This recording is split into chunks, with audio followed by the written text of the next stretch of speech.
భగవద్గీత మహాభారతము యొక్క సమగ్ర సారాంశం.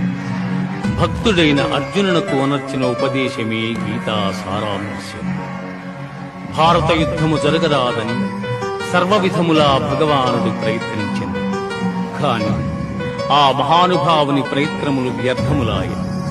అటు పిమ్మట శ్రీకృష్ణుడు పార్థునకు సారథి అయి నిలిచెను. యుద్ధరంగమున అర్జునుని కోరిక మేరకు రథమును నిలిపెను. అర్జునుడు ఉభయ సైన్యములలో గల తండ్రులను, గురువులను, మేనమామలను, సోదరులను, మనుమలను, మిత్రులను చూచి హృదయము ద్రవించి